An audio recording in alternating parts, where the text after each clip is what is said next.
Right. Yes, it's the day you love. It's the Thursday. Who's that Thursday?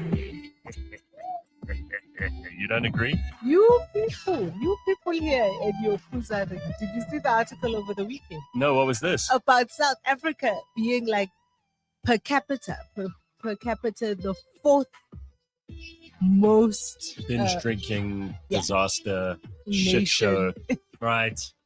Although I'm not surprised. We've been talking about this for years. I know this. Although we did we were doing some research for a project earlier this year.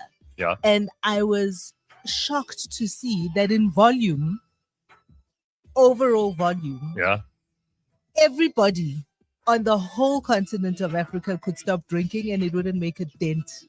Really? In the volume of Well, that lays so it's a couple of things, right? It's also the way you like slice it up and look at it, because per person, it's quite high. That's why it's number 4. But the volume overall together. Well, who is then drinking that volume that is making up the majority of this puzaing in the world? So that we know who's to blame. Who is it? America? No, I think Britain, Australia. One of the Nordic countries. No. Yes, Baba. They don't drink as much as we do. It was in one of the. It was. And they have like 4 people living in places. Something. Please, Baba. Listen, when you're in those places, when you're actually there and in their freezing cold weather, you understand why they have things like vodka. Because you need something to get you through the it's a thoroughly unpleasant place to be. It's 100% right. It's like you have to survive somehow. No, there's no two ways about it. You can't make it through the day if you live in those places, especially because it's not so much just that it's cold and that they have a very long winter. It's also that the people are miserable. People are miserable because it's so cold. Well, I think what when came you take first? them out, think when you take them out of that awfulness. Which of their stupid ancestors decided that would be a good place to settle? I don't have a whole lot of sympathy. Sorry. Hey, I don't buy it. Here. It can be thoroughly unpleasant. I think I've told you this when I went to Moscow all those many years ago. It's even hard to get up because it's dark. It's dark till 8 and it's dark again by 4. There's no sunshine. It's just snowing. Horrible. And the people live their 9-to-5 lives, eh? Horrible. Even in I don't know how people manage. I really don't. I don't know why you would choose that for yourself. I'm so proud of my ancestors. I've said this before, for getting the fuck out of Dodge and coming here to beautiful, balmy Africa. Bring it on. Don't want to know about your European problems. I really don't. And, they're probably sitting there going, South Africa's such a shithole. They've got all their crime and they've got problem. I'll take it. I'll take it. Oh, yes. And I'm going to say this because it could happen. So even if something horrible happens to me, I'll still say it. Right? Listen, I would be here rather than anywhere else in the world. Even if things go wrong. Yo, are you okay there? I don't know what I've got here. It's like one of those things just to remind you that you are mortal at a time of year where you don't want to think about this. But I think what happened was, I actually have a theory about this, because I know in the comments they're going to be saying, oh God, is he sniffing and snorting again? This happens if you're on 5 days a week. People are going to see what's going on with your health more than anyone else. So I went to sleep on Sunday night with the fan on me for the mozzies. But that was a bad idea. Don't you have something like tabard? Please, we've talked about this, Pums. I don't want to go into it again. I think the audience are going to get bored. Are you a mozzie? I don't want to talk do the about mozzies love you? Gin and tonic. So not so much. I'm not one of those people who they target, right? Like if I'm in a crowd, I end up getting away scot-free a lot of the time. But if it's just me in my room, which is most of the time, they're not going for the dog. Put it that way. Gin and tonic. Yeah. Elon says, quite rightly, Gwede drinks for 12. So there's a good point. Yeah, it's a good point. Does he drink? Jesus, are you joking? Have you seen his puzza face? Wow. Lalela. There are many people who have like very suspicious looking like faces and guts. But it's not necessarily because who was the Minister of Social Welfare and Social Development? Yes.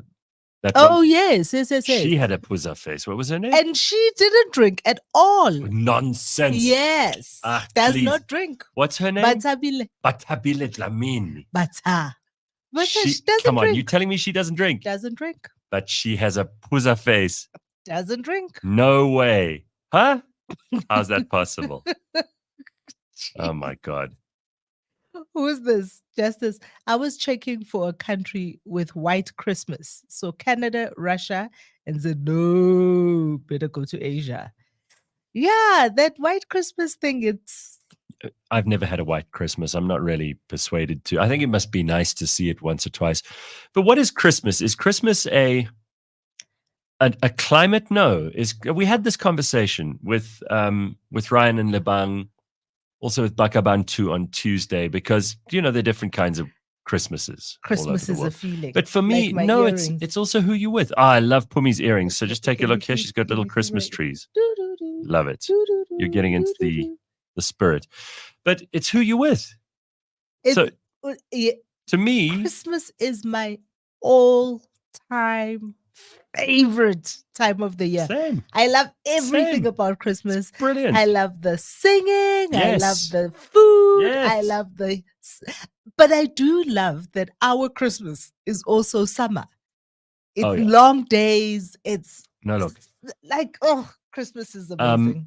To me, it's a huge family thing. I had this huge discussion, argument with my sister-in-law the other day. I don't know if I've spoken about this on the show or not. And she said, you guys are so boring. You do the same thing by saying the Cliffs. You do the same thing every year for Christmas. You have Christmas food. You do Christmas Eve dinner. It's always at my parents' house. Listen, I was looking for... We do the pool on the Christmas day itself. I was looking for Zulu Christmas carols to send to you. Oh, yeah. I'm still waiting for you for Christmas. Where there's none of that happening now. And these are, and this morning actually when I woke up, because of the message you sent me yesterday, I thought, is he in Cape Town? What the hell does this mean? This is how my Christmas is. The opening of my Christmas is Cliffmas. Opening that's of it. my and you've done that with us a couple of years in a row now. It's the Christmas tree. It's the even bring it on. Even at my brokest, even when I have 2 cents to rub together. Yes, Christmas is my favorite time. Me too. So I had this discussion with a sister-in-law of mine, and I said to her, listen, because she goes, oh, well, why don't we do something different? Why don't we do a prawn braai? I said, no. You could do a prawn braai every other day of the year if that's what you're hankering for. Christmas isn't about the food. It is in terms of the tradition.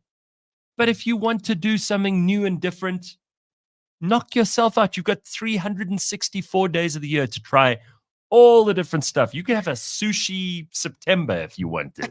You do whatever you like. Fuck's sake. It's like I don't know. So some people were not raised in a Christmassy thing. I gather that's okay. I mean, I'm big on this. So to me, I've never not been at home for Christmas. That's how seriously I take it. Wow. That week of Christmas, I might get back on the 24th when I used to DJ. I'd get back on the morning of the 24th, but that night I'm with the family for Christmas, come hell or high water. And I want my nephews to feel what that's like. It's an anchor. It's like it's so exciting. So I remember when we were little, Christmas morning and the presents and and then it has a lull, right? Because then you're teenagers, but you have to go home. But for that And just for that period, you have to go home. And then it was all exciting with Kaneho and with my niece, with Zotile. Yes. It was all exciting. And now they're teenagers, so it's a little bit of a lull. But we've got a new baby in the family. Like that's exciting. And this year we're having Christmas at my brother's house. He's got a new house. There's a new baby. Awesome. Awesome. Uno playing board games with the family in the afternoon, having your after lunch nap, all of that. I like this, Pums. I like this very much. You see, you and I are of a like mind on this stuff. I'm ready. This is my thing. I can't imagine not doing this stuff for Christmas. It would drive me up the wall. Anyway. And also, I think this year, I feel like South Africans, all of us, have had an incredibly taxing year. Jesus. We really have. There's so much shit that's gone down. It's just and it's all of it. And it's the economy. It's a lot. It's a lot to deal with. What do they say? Kuningi. Yeah. And it's just, this is that time. What I love about the fact that South Africa virtually shuts down. Yes. And this year, we've got Sia's Day on Friday, Sia in the Springboks. We've got their day tomorrow. We actually have an extra, it starts like a day early. From the 16th of December, it's just like till the 3rd of January. We're all just like... it's like a big black hole. Okay, so this is the funny thing that happens in my head. On about the 21st, 22nd, that's the summer solstice. I disappear into this hole. I like, time stops. Like you don't know if it's Monday or Friday or Wednesday. Days of the week don't matter. You don't know if it's 2 in the afternoon. And I only come back on the 1st of January. On the 1st. Yeah. So that whole time, if you ask me what I did on the 27th or 28th or 29th of December in any given year, I have no idea. Zero idea. I need that we had a Nivajar as well. See, I know that I had an ancestress who was a Cape-colored slave. She was a Bengalese slave. Wow. From the obviously the Malay sort of extraction. She's an ancestor of mine, and her genes must be strong in me because there's a pull towards that as well. And I'm convinced that those people who started those traditions back in the 17 or 1800s, those people knew what they were doing. Listen, that period Nivajar is important. Yes. I start on the 3rd. Well, producer Ryan says, as of tomorrow, it is no longer December, it's December. Boss. Because we've been waiting for this. So tomorrow we're not doing a show because tomorrow, of course, public holiday. Thanks to all of our huge support for the Superingiboku. Snaya says, I've experienced both a white Christmas and summer Christmas. There's no Christmas like a South African Christmas. Yeah. This country knows how to. It's the season. Yes. Damn right. All right. So people want to talk politics on the last it could be the last burning platform. We don't know. We don't know. Don't hold us to it. Okay. So Elon says, Sis Phumi, did you see the Mpodagada situation where he was addressing that clown Bekele? It was so intense that I felt sorry for him for a minute. Luckily, he didn't have a tantrum. What happened here? So we have to talk about Mpodagada, who is, for me, a little bit of a charlatan. He started an organization which sounds like another one. It's not like Songezo Zibi's Rise, but it is a Rise Mzansi. Also a there's a little bit of party. There's a little bit of brand confusion going on there, if you ask me. So I do think that we're going to wake up and Mpo is going to be another Dr. Lani Matthew situation. Okay, but tell me what this is. I don't know what it was. I don't know what the event or whatever was, but he has about the cash in transit heist, about an absolute failing of policing, and Bekele must resign. You should resign. It was another rant. Jesus. Another day, another rant. I don't know. I can't keep up with all this stuff. But everybody's calling for Bekele to resign except his boss, Cyril. you know, because Cyril needs him. He's got all the taxi bus connections. The DA is putting in a PAIA application because they want to see the performance reviews that Cyril has, because they said they're not going to release what those performance reviews I'd love to. like. Wouldn't you love to see those?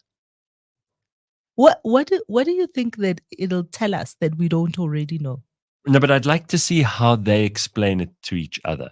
I'd love to know how they communicate with each other. I wondered if is it like a 360 review, like people in corporate have 360 reviews, like your boss, your co-workers, everybody has a review about it. And I wondered is it going to be like a 360 review? But I also don't care. I also don't care because we know they're underperforming. You can't decide whether you actually give a shit or not. No. You don't. I don't. I know I don't. Because we know they are underperforming. We know who's the shining star? Who's the shining star? No, there isn't one. Please. Are you joking? Yeah, but who? So... All right. So I saw a thing yesterday. Don't know, again, so much of the stuff you see online is just bullshit. So this was about Rob Hersov and Gayton McKenzie. Rob saying they're going to buy the before that already, Gayton McKenzie put out a video where he basically says that Rob Hersov offered him 200 million rand for the Patriotic Alliance, but he must not contest the DA in the Western Cape. And Gayton says, I said no, which I don't believe, because Gayton will take any money you throw at him. 200 million. Yeah. I was like, 200 million? This man would say no to 200 million? I don't believe him. Do you? This man went to prison for wanting somebody else's money. Stuff. Yes. I don't know. I don't believe you. Believe it. I really don't believe you. But I also don't put it past Rob Hersov to be trying to I know Rob, okay, but he's definitely a gunslinger. He's like a cowboy. And I wouldn't put it past him to try and influence politics in a not necessarily salubrious manner every time. Salubrious. Let me just look at the time here. Oh, yes, there it is. 6:20. Already using big words. Well, I don't want to get into this fight. And frankly, I'm not that interested. If Gayton is trying to score points by saying he turned down the money, so what? And if Rob is trying to score points by influencing politics, that's what all lobbyists do, right? And he's a lobbyist, if nothing else. I mean, there's a lot that Rob Hersov has said that I can't really agree with, but there's also a lot that I do. And Gayton McKenzie occasionally says very sensible things. But a lot of the time, he doesn't. And we've invited him. One of the big problems I have with Gayton, I said this to him when I last saw him. I was like, why do you not come on the show? He won't do it, hey? He is assiduously avoiding He has avoided us, and we have tried. We've tried many ways of getting hold of him. I want to know why. The show. I want to know why. And if he turned down Rob's 200 million for not contesting the DA in the Western Cape, then what other money might he have taken that doesn't have conditions like that attached to it? They never tell you the full story, these politicians, I'm afraid, and they never will. So what I did feel like on Monday, because on Monday, before even the Rob Hersov and the Gayton McKenzie story, we woke up, right? And it was the day after Roger Jardine. Yes, let's talk about that. And his... Let's talk about that. We're not sure. Is it a movement? Is it a party? Because that's what it changed starts now. And it sounded like they're talking about a movement. And I wondered if he's going to go it alone, if he's going to run a campaign. Peter Bruce in the Sunday Times said Hollywood style campaign. If he's going to run a campaign. Anyone listening to Peter Bruce? I can't believe anyone pays any attention to Peter Bruce, but okay. He's still in the biggest Sunday paper. And I still don't know. And then what else happened? Something happened, and I just thought, those, again, corporate culture. You can, in some organizations, you can send an email to all. That you just click one thing and it goes to everybody in the organization. I wish I could send an email to all South Africans to say, we're done now, guys. We're done. We've had a busy year.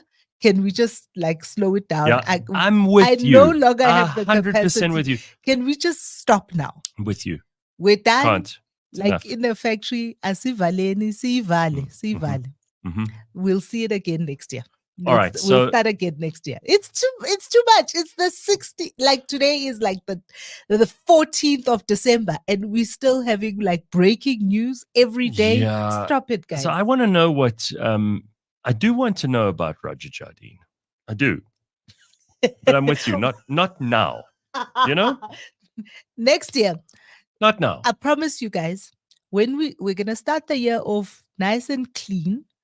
We clean slate 2024. Here's Phumi's promise. Ladies and gentlemen, this is Phumi's promise to you. There are many elections happening next year, guys. Russia's having an election. Oh America's having an election. Yes. South Africa's having an election. There's an election for everyone. Russia's having an election? Yes. I didn't know about that. That sounds exciting. Yes, Baba. And Putin is seeking yet another term. Really? So is Lavrov.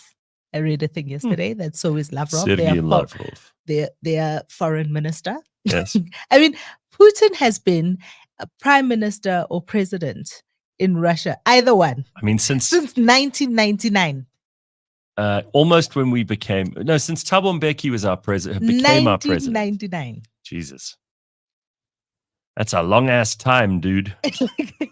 Long ass time. But when we start the new year, we're gonna start with the clean slate. We're gonna rub everything off, and we're gonna start again. We're gonna do a recap of what's happened this year, and then we're gonna set out. And then in February, because it's gonna be a busy February, guys. The ANC on the 12th of February or something is having their manifesto launch. The DA is having their manifesto launch like 4 days later. The EFF is having their manifesto launch like a week later at the same place as the ANC is having this. Oh, are they all? That's inconvenient. Not the DA. I don't know where the DA is going to have their one. But Jesus, imagine what that's going to look like. Then we'll draw it up. We'll put it on a spreadsheet for everyone. We'll have ticks and crosses. You know, like when you're choosing the best contract on your phone. This one has 3 minutes. Yes, where they have the little boxes that you tick. This is what it gets you. Yeah, that's a good way of looking at it. We're going to do that. Are we going to do it side by side? I think we should. No, I think that's a great way to make ourselves useful to people in the run-up to the election. I think we should. Now, listen, because we are not doing a show tomorrow, we thought we'd bring you a special edition of Ben's Sport today, which, of course, is brought to you by Supabets. That's Beyond the Scoreboard. So we'll get to that just now, and Ben will give us a little preview of what we can expect for this weekend and even for coming weekends. Very, very exciting. We've also got on the agenda for the Burning Platform later on. I'm excited about this because we haven't spoken about energy for a little while. And I'm not talking about whether you have energy to finish the year or not, personally. I'm talking about Eskom, electricity. And now that we're getting a new gazette on the nuclear deal. There we go. So we'll see whether that's happening or not, because that's going to be with Adil Nchabeleng, who is the president of Transform RSA and an independent energy expert. And I want to talk about so many other things that we've got to look to for the next year and what the government should be doing entirely apart from the election. Because they are trying to push through. We mentioned NHI last week, but that's gone through now since then. We've got to talk a little bit about that. So plenty to talk about in that part of the show. It's not as if it's ever a quiet and gloomy nothing burger. It's always a lot. Okay, so here's Ramaphosa in the news to appeal the High Court ruling on the Zulu King. You and I need to talk about this because the last time we spoke about the Zulu monarchy was on this show on a Thursday. And so I want to know where we're at, because now the High Court has said, no, Mr. Zulu didn't go through the right processes, and Cyril shouldn't have acknowledged him as the king. So it's a slight, it's a wording issue, right? The way that it's being reported is a bit of a wording issue. What does that mean? You know, Cyril put out in the government gazette acknowledging Mr. Zulu. I love the way we call him Cyril. We're like, shall we call him Cyril. Cupcake? No, I like Cyril. I like it. It's a little bit sort of cheeky and disrespectful, which I quite like. And what this ruling is about. So when the ruling came out, this is also why I was just like, can we just shut it down now? Just email to all. We're done, guys. Is the process in which the process by which the acknowledgement happened is what is. It is not whether Mr. Zulu should be king or not. Yeah. So it's not about the succession. It's not about who is the king. It is about the way in which it was announced and whether that is in line. Are you not quibbling with details? Are we not quibbling with details here? Which then brings us to the why is he appealing? Why is he appealing it? Well, why is he appealing? So why doesn't he just do the right thing? Morning, why doesn't he just do the right thing? So because it's not his money. And when you don't have to use your own money, you can appeal as much as you want. This is what Zuma did for years. You bugger around, you waste everybody's time, you waste government money, and nobody's going to stop you. Yes. Am I right? I was just like, I was so mad. So mad when because the breaking news, High Court, they're like, what is going on? Then I read didn't read all of it, read some of the judgment. And then I was like, oh, now I understand. That's when I understood that it's not about the succession. It's not about who should be king. It is about the way in which it was announced. So why doesn't he understand it? What will this change? What will this change? It won't change anything. It doesn't change. Oh, this is frustrating. It is, isn't it? It's so because... But then I realized that all these people, so all the people in the legal department, in the presidency, must keep themselves busy. Yeah, but why must they drag us into this shit? Right? This is really... we're not that interested in it. Get over yourselves. Right? So that's what that's about. Because I want it to be over now. I think Mr. Zulu's the king. I think let's move. And this won't change whether he's the king or not. He's going to still be the king. So what are we quibbling about detail for? So this is interesting because we had the guy in the other day talking about parole. Oh. I interviewed a very interesting guy about parole and how it works. Apparently, the Joburg High Court ordered Justice and Correctional Services Minister Ronald Lamola to reconstitute an entirely new parole board to consider murderer Donovan Moodley's application for parole.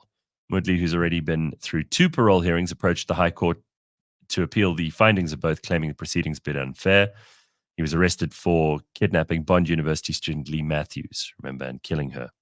Anyway, the court found that Moodley, who pleaded guilty in 2005, had not acted alone and sentenced him to life in prison. And now he's asking the court to substitute the parole board decision that he remain in jail with a recommendation that he be released, arguing that he'd already been incarcerated longer than necessary. So stuff going on there too. No resolution. Longer than necessary. What does that even mean? As far as I'm concerned, you behave like him. Matthews is dead. And she's not going to come to life. So what is longer than necessary?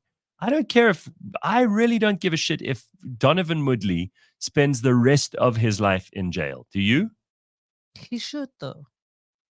He should. I don't have any problem. I want this guy to spend the rest of his life in jail. I'm not that interested in him. Go to jail. Do not pass go. Do not collect 200 Rand. You're a murderer. South Africa hates you. We're not interested in you getting out. So yes, I'm stay also looking forward to playing Monopoly on Christmas Day. Is that what you do on Christmas Day? Oh, board games. We've got children, okay? We have got children. We play board games. We play Monopoly. We play Monopoly. We play Uno. We play a different version of Uno in our family. It's called Wah Uno. And Wah Uno. What is the Wah? So we've taught my nephews this. I think I've mentioned it on the show once before. So what we do is you play Uno, but when you give someone with a +4 or a +7 or whatever it's got, when you pile a whole bunch of cards in there. They are allowed to cry. No, you go wah when you do it. So it's extra mean. The kids love it because then they can be mean, and kids love being mean. So you're like, what's going on there, Kids boys are and girls? always me. No, wah, uno. That's what they play. That's it. All right, so what we've got is a special edition of this morning's Beyond the Good Scoreboard morning. with Benjamin Karpinski, who's in here bright and early on a Thursday. Most unlike you. Very nice of you to join us. Thank you, Ben. How are you? And look at that smile. This is me for me in studio. This is me, studio me. Is this like studio you? Yeah, it's early morning, the bright lights. I see your faces. It's just a win. Cough. All right. All gelled up. Is Supabets. that gel or is it wet from the shower? It's a hair solution. Hair solution. What is hair solution? Well, it's the stuff Like that doctor stuff. Yeah, that I try to maintain my hair with. Okay. So I don't use gel. I'm 18. Right. Yeah. Listen, Right. I don't know what white boy hair does. Well, I don't know either. I just know I can tell you what I do. Supabets, of course, supports responsible gambling. Strictly no under 18s. Winners know when to stop. The South African Responsible Gambling Foundation's toll-free counseling hotline is 0800 006 008. But I've got to say, I'm very excited. Supabets have signed with us for another season. So that's very exciting. And I encourage everybody, since you get the show for free, I am telling you that you get it for free and you must be such a cheapskate. Go and try Supabets. If you haven't done it so far and you listen to this show every day, you should be ashamed of yourself. They are enabling you to get sport of the quality and caliber that Ben delivers every week. The least you can fucking do is go and spend 50 rand. Hey, go and do it. No, go and do it. That was Get in the mix. I'm talking to the audience here. I'm saying, and these that, people that know. was Please. that escalated rather quickly. We have a very open and honest relationship on this show. People who listen to the show, I love you. You know I love you. You listen to us. In return, you got to support the people who support us so they can, keep making it possible for you to get the great content. So go ahead. Fair trade. Right, fair trade. And have we got so much sport this weekend? Regale us with your tales. I mean, if you ever go to join Supabets and have a bit of a play, this is the weekend for it. I don't think we were actually ready. We thought the year was winding down. What I have for you today. So obviously cricket right now, India are in the country, giving us all that money. And it's just a really good time for cricket South Africa. We like that. Today is the day if you've got the time. Shouldn't you be making your way out to watch the cricket? So the first T20 got rained out, unfortunately. So that didn't happen. And then SA beat India in PE Gqeberha. They won the second T20, which was a really good result. Today is the third T20 at the Wanderers. And looking at the weather, which is always a massive factor in December, it's okay. I think we'll get a game. I don't know. Hey, when I drove in here today, it looks like it might get washed out, my friend. You know what, for me, you got sorry. here. This is the first time you're on sport. You're stopping me in my tracks. You're looking out the window. You're putting your thumb to the wind. Listen, I was excited about South Africa's win. Okay, I really was, and I was excited for them, but I was also a little bit sad because when no one is watching, they do so well. Well, the great thing about this India series is that this is prime time. Everyone around the country from Tshwane, Pretoria, Centurion, all down to Cape Town can get a bit of the live action here. Mm-hmm. And this is the beautiful thing about it. So that'll be the final T20. And then Sunday is the pink ODI. And yes, you heard me right. Normally the pink ODI is somewhere in February, March, April, around there. But because India are here, we want to put on the biggest show. That's it. Sunday, the first ODI in the ODI series. It is the Wear the Pink, raise some money, and that'll start at 10 a.m. So cricket, you are so sorted for this weekend. In rugby, the Investec Champions Cup that we spoke about last week, well, the Stormers sent out a second-string team to go play the Leicester Tigers, and that might seem quite defeatist, but there is a huge amount of rugby happening this time of year. And for the Stormers who are in the Champions Cup and they're in the URC, you've really got to know what you're doing with your squad. So this weekend, Stormers full strength. World Cup heroes are back. Mani Libbok will be running things in the back line. Damien Willems will be back. That forward pack is going to look scintillating. They'll be taking on La Rochelle at 3 o'clock on Saturday. Now, La Rochelle are the defending champions. They are the best of the best. They're a French team. And then Lyon will be hosting the Bulls at 7:30. So those are your big ones. But there's also the European Challenge Cup. So if you're not good enough to be in the Investec Champions Cup, as in the best of the best, and you're just slightly less best. Challenger. Yeah, you're more of a challenger, well put. Then Saturday, the Lions will be hosting Newcastle. That'll be their sort of baptism of fire into Hillbrow at 5:15. And then Sunday, a bit of an SA derby with the Cheetahs versus the Sharks. Yeah, the Cheetahs are still happening. That'll be at 3 o'clock on Sunday. So rugby, yeah, so absolutely sorted. can I just say, because I saw the Stormers and their little guijo Yes. On social media. What's that? Iguijo. You know the songs that they sing? Oh, right. Yeah. Okay. But When take I baby saw steps with me. them, and it's like a war cry, right? Okay. It's with their war cry. I was just like, yeah, La Rochelle might be in trouble. Well, there would be. Then there should be. They might be in trouble. That Stormers team, when we got more time in the new year, I actually want to break this thing down because they were in so much financial doo-doo, administrative malarkey. They changed stadiums. It wasn't a great outlook. Now you look at that team. It's a real success story. It really is. Okay. So in football, locally, obviously we spoke about, we'll only talk about the PSL if Sundowns lose. Yes. Well, it hasn't happened. But I mean, just to give you a sort of context of where we are on that, Sundowns have played 11. They've got 33 points. That means they've won every game. They are currently 8 points clear of everyone else, and they've played 3 games less. Sure. They really are just so much further ahead than all the other SA teams. So let's quickly go into the Premier League, which is obviously in England. Nottingham Forest will take on Spurs on Friday at 10. Saturday, we've got Chelsea versus Sheffield United at 5, Man City versus Crystal Palace at 5, and Newcastle versus Fulham all at the same time. And then Sunday, we've got Brentford versus Aston Villa, who are doing really well this season so far. There's 4, Arsenal versus Brighton. And then the game after that Man United don't want is to go to Liverpool and lose again. They've just lost to, I think it was Bournemouth 3-0. Yeah.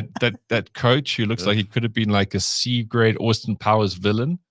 He's got about 3 or 4 Dutch names. He's squeaky bum time for that guy of the festive season. You know, you think you'd like your job security, then you realize, oh shit, I work for Man United. So that's your smattering of football. But this is where it gets really interesting. Okay, we've got UFC 296 this weekend. So it's a real welterweight extravaganza. So welterweight's basically, if you would look at someone of my size, like I would probably be welterweight. It's not the biggest guys, but it's a great division because you've still got so much speed and power, and you've got absolutely incredible rivalries. So straight up, we've got Leon Edwards, who will be defending his title against Colby Covington. Now, Colby Covington is a heel, as in he was a very boring fighter. He was good. He was a great wrestler, all that kind of stuff, but he wasn't really edgy enough. Then he won, and he was told, like, we're going to actually kick you off because you don't really have anything about you. So then he beat some guy in Brazil. He called the crowd a whole bunch of filthy animals. Now everyone watches it. And then he's stuck on this badass, like, horrible guy heel. And then he's incorporated all these other sort of aspects to be this sort of guy. He says he's Donald Trump's favorite fighter. That's another thing that he goes to. But he somehow managed to have 3 title shots amongst all of this. Kamaru Usman beat him like a drum twice. And now he's facing Leon Edwards. Now, Leon Edwards doesn't actually want this fight, mostly because Colby is a great wrestler. And Leon's a stand-up guy, as in he stands up to fight. Not that he's like hugely well-moraled or anything. Okay. So that'll be a very interesting fight. Then we've got Shavkat Rakhmonov versus Stephen Thompson. Now, Stephen Thompson is like a real darling of the division, but he's 40 years old. I mean, he's just a little bit younger than me. Sure, he's in great shape. He's got amazing hair, if you were wondering. Okay. But Shavkat Rakhmonov, you look at this guy, and he looks like he's just hunted bears. He probably has, actually. And so talented, and he's unbeaten. And this guy is going to absolutely wipe the floor with Stephen Thompson. Then we got Vincente Luque taking on Ian Gary. Now, Ian Gary is under so much sort of social media hype at the moment, or sort of criticism, or just beef, because Dricus du Plessis is fighting Sean Strickland in January.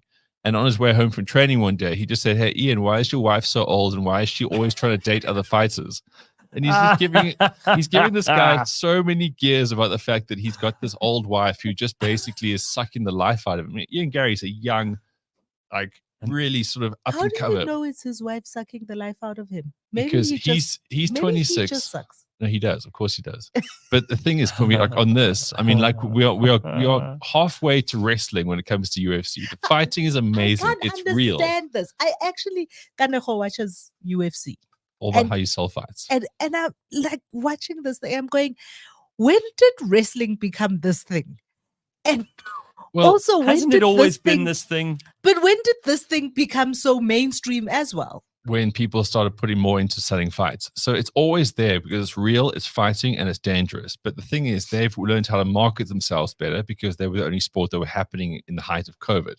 And now this has just trickled on the whole Conor McGregor effect, that people know if they want to sell fights and sell profile, they've got to cause a bit of a ruckus outside of the fights. So Strickland, he's great at this. I mean, he's like a real hillbilly with zero filter whatsoever.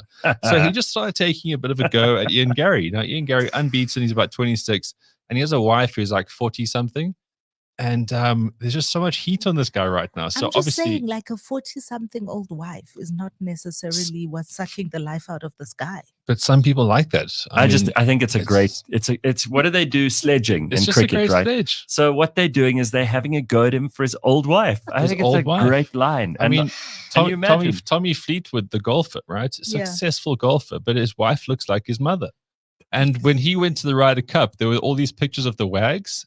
And then the comment was straight up, Tommy took his mum. So, I mean, it's out there, right? This is what happens in sport. So Vincenzo Luque, he's pretty good. Ian Gary is unbeaten. He's an incredible striker. He's an incredibly efficient fighter. So there you've got 3 amazing welterweight fights. Plus you've got Alexandre Pantoja. He'll be taking on Brandon Royval. And that's the sort of those lighter divisions. He'll be the title fight there. And then Tony Ferguson, he's taking on Paddy Pimblett, Gareth's favorite UFC fighter. How would you know? How would you know? Tony Ferguson's lost, I don't know how many in a row right now, but he used to be so good and then just hit the skids. And now what happens in the UFC is that you get the guys coming down, you get the guys going up. Now they desperately need Paddy to go up and be this face, this guy, because he's from Liverpool and he's such a character. Yeah. Tony's not going to be able to eat through anything other than a straw in about 5 or 6 years. Toilet time's going to be a lottery. He should have quit a while ago. Oh, man. And again, there's a lot of ageism in this today's episode. But there really is, though. And the thing is, he's lost the plot. He's been training with that Goggins guy to show how hardcore he is. David Goggins, yeah. It's like, dude, why are you bothering with that? Fighting, you're already fit. We know this. So he's run himself into the ground. Paddy Pimblett's going to win that one. And I think if you do want to have a bit of a dabble on the sport this week with Supabets, go on to that. And like we said last week, pick a couple of favorites, but pick them in a multiplier. And then you can have like a vested interest tethered across all of these. So Leon Edwards, I think, is going to win because he is just so damn impressive. He beat Kamaru Usman twice. Covington's got the style that basically will negate a lot of his powers, but I still think Edwards got that. Shavkat Rakhmonov is definitely going to win. Ian Gary's definitely going to win. Paddy Pimblett's definitely going to win. So I have a crack at all of those. And then finally, if you like a bit of aesthetics in your sport, sure, who doesn't? A Fraser Bank Mauritius Open. This golf course, the Heritage Golf Club that Louis Oosthuizen has designed. Just have a look. Have a look at this golf course. If you cannot afford to go somewhere fantastic this holiday, watch the golf this weekend. Oh, this place, it is just absolutely incredible. Louis will be playing. He's out there. Been extending a hand to the poor, Phumi. Yes, I do it all here on this show, actually, if you didn't notice. I throw it all out there. But that golf is going to be something like really special to watch. And that's pretty much for your sport for the weekend. It is so much. There's so much going on. But just listening to you, I think one of the things we might have to do in the new year, just with all of the political shenanigans, we might have to get Ben in here to do a celebrity death match with all the politicians and give us his weighting. That would be like a burning platform crossed with a crossover. I'll do it. I would love you to. You can see how enthusiastic Phumi is. I mean, she's the one who, when it's not you on a Friday, or Ryan and Leanne and Bakabantu stumbling over themselves on a Monday to not pronounce every name wrong.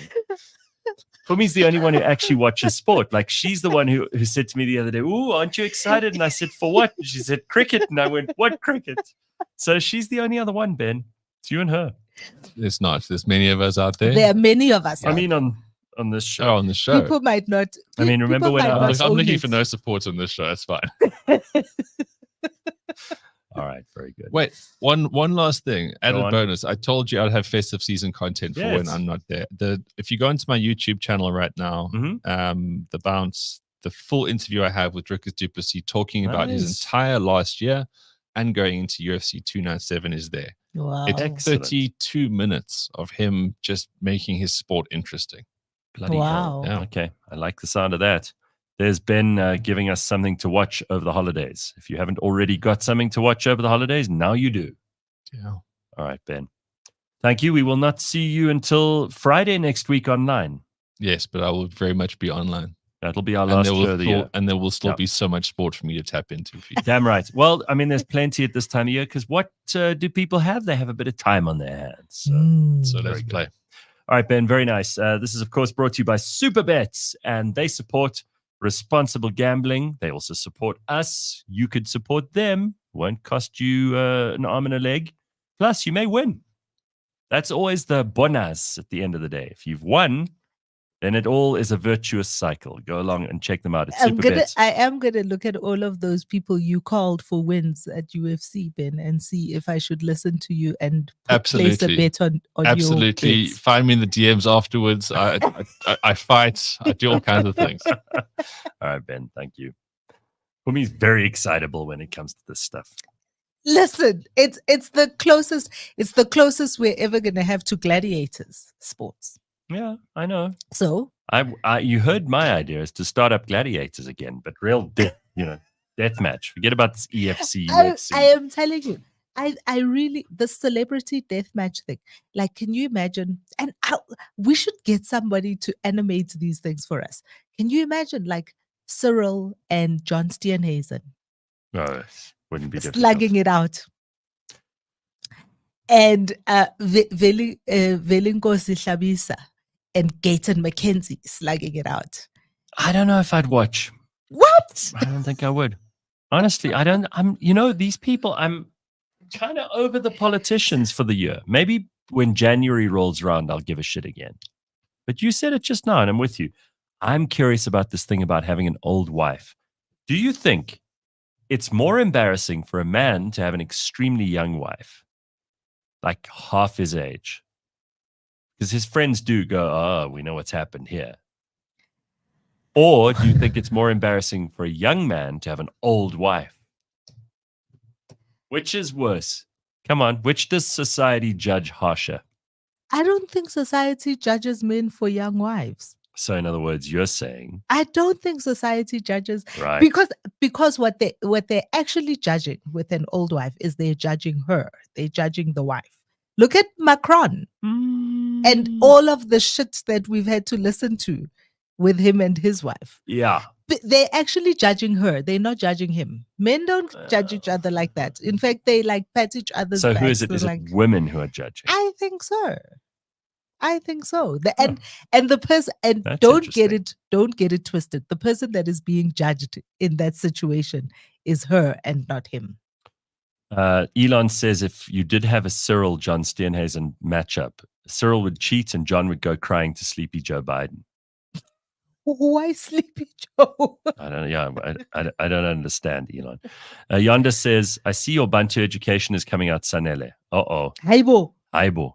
So this started with, there's a whole conversation going on. You see, this is why you got to get into the comment section and join us live for the shows. I mean, the comment section is it's the most hectic part of the day. Dave says old wives may not be able to have babies, young wives for the win. What is it? What is an old wife though? Is it double the guy's age? I reckon double is considered. Or like a Camilla Charles. Aren't they're about the same? I think she's older. Is she? But not by a lot. Still. There are guys who really like an older woman. I know people like this. There's some of my friends who are very much into the older women. And then there are obviously the ones who prefer a younger girlfriend. Dave out here saying 40 is too old. Watch yourself, Dave. Ooh. Watch yourself. La suave. Just Plain Jared says, I dated a lady 12 years older than me. The stares we got, it never stopped. Mature lady with her little scallopy. Yeah. Right. And Bakabantu's adding in here that famously, Leonardo DiCaprio has never dated under 25. And so as he gets older and older, the 25-year-olds get further and further away from him. Like that age gap is like... Macron is not that stupid, says David. He's had the MILF fantasy. Pretty soon he can move on to the Lolitas. Oh my God. This comment section is sick. Listen, this conversation is deteriorating way too fast. I think we need one more headline. All right. Well, I have one for you. Since we've had our own version of Elon in the comments, the actual Elon, I have a feeling that we have an Elon story every day this week because Ryan is producing the show. So he's a big Elon fan. He is a big Elon fan. Massive. So Tesla is recalling more than 2 million cars. They have 2 million cars out on the road? Apparently. After the US regulator found its driver assistance system, Autopilot, was partly defective. Follows a 2-year investigation into crashes which occurred when the tech was in use. The recall applies to almost every Tesla sold in the US. Oh, this is going to cost a lot of money. This is a big problem. Let's not paper over the cracks here. This is a big, big deal. Yeah. Now, we know that the US government are targeting Elon. We know this. Do you think... May Musk tweeted yesterday. Talk about what'd she say? She's mad. Why? because her son is being targeted. Like, how dare Joe Biden come out here and say? But he is being targeted. I don't think that's a controversial statement. You listen. He's being targeted. She was, I mean, one of those long ass tweets where she's just ranting. It's like, really? Oh, May. But yeah, listen, again, I'm here. I'm here. Yeah, you've had enough of the year. I understand. Anyway, so they're going to recall all these cars. Autopilot's meant to help with that is a surprising number. Big. I didn't know that they had that many cars on the road. Apparently, they're meant to make sure that drivers are paying attention. The features only used in appropriate conditions, such as driving on highways. But the U.S. National Highway Traffic Safety Administration, God, they've got a lot of bureaucracies in America. Huh? Yes, fascism. There's the fascist country, NHTSA, the National Highway Traffic Safety Association, or administration rather, has a 2-year investigation going. 956 Tesla crashes. It found the prominence and scope of the features controls may not be sufficient. 900 and 956. What are you making? Out of 2 million cars. Well, it's not a lot. It's a tiny, tiny proportion, right? So I think this could have something to do with Joe Biden saying, well, we got to look into this Elon guy, which he said publicly. I just think that I don't know how America's done it, but America is a fascist country and they have sold it to the world that they are not.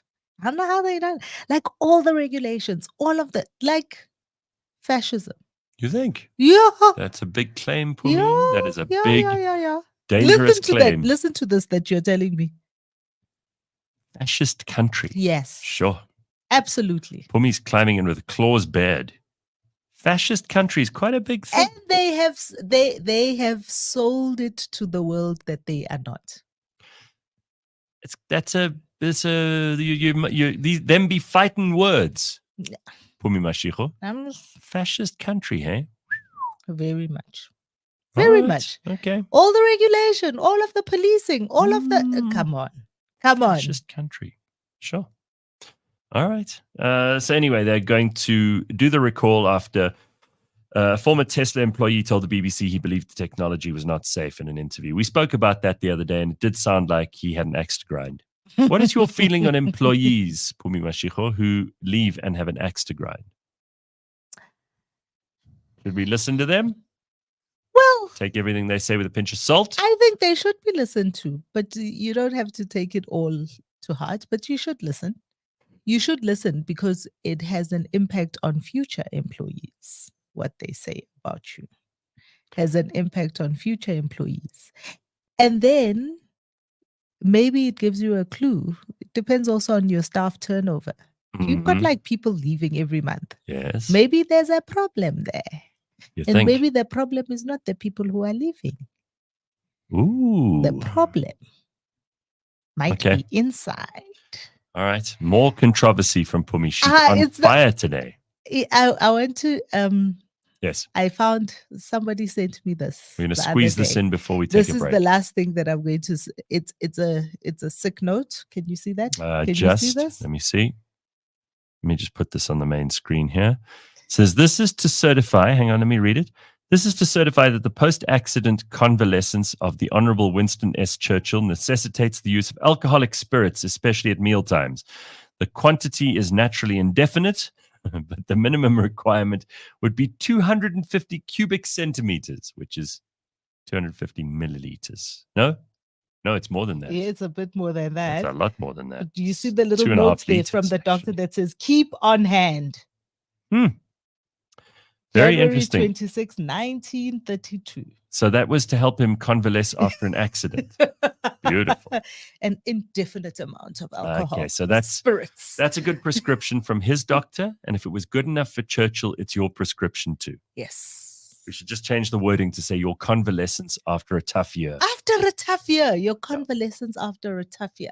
Right. This is me. I'm going to be having at least one glass of champagne every day, starting tomorrow.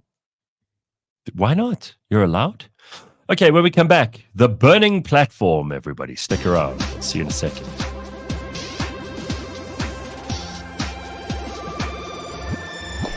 Every time you listen to that 80s show, Tom Cruise lives another 10 years.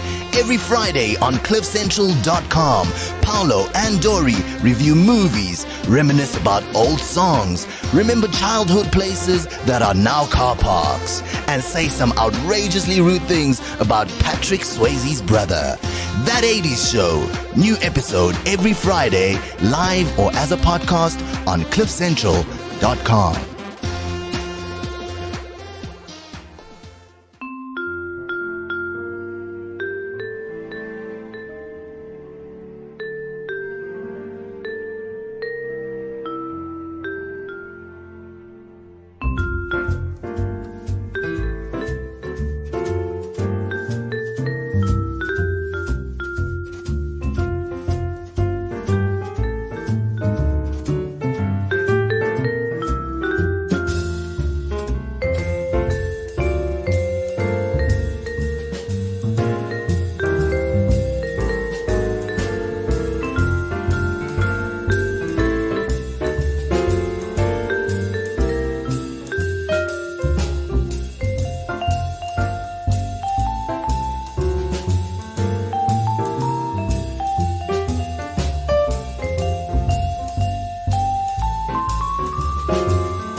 Hey, this is Macy Gray. You are listening to Celeb Savant with Barrett Edelstein.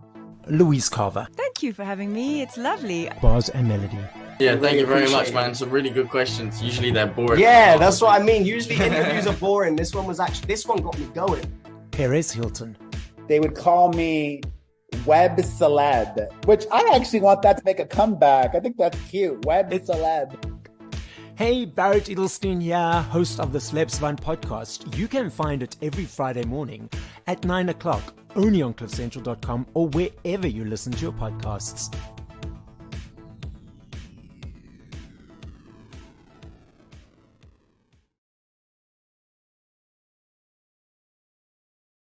Right on. It is Thursday morning, which means it's time for the Burning Platform. This is where we check out all the big things that are happening in the world.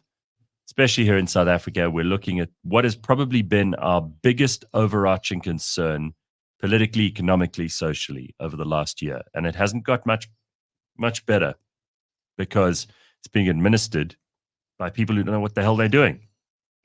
So in order to talk about this, and we don't mean to depress you at the end of the year, but it's worthy of discussion. And I like hearing from lots of people who have lots of opinions on this because you actually don't know what's going on until you hear from everybody. And we've got such a person in this morning, Adil Nchabeleng, who is you're a crown prince. I didn't know this about you, Adil. Just explain that to us quickly.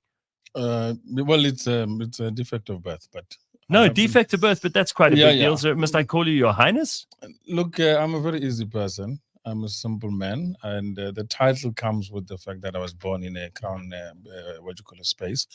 As a royal crown family. Prince of the Nchabeleng. My surname is a village from the Limpopo. Okay. Coming in within the whole Limpopo royalty is part of our family. So damn right. That's I like where I'm this. coming in from. Well, I'm delighted, Your Royal Highness, to have you here today. And thank you for coming to talk to us about energy, because I think that's a very big deal. And I'm not exaggerating the point, I think, when I say that this has been the overarching issue for so many South Africans.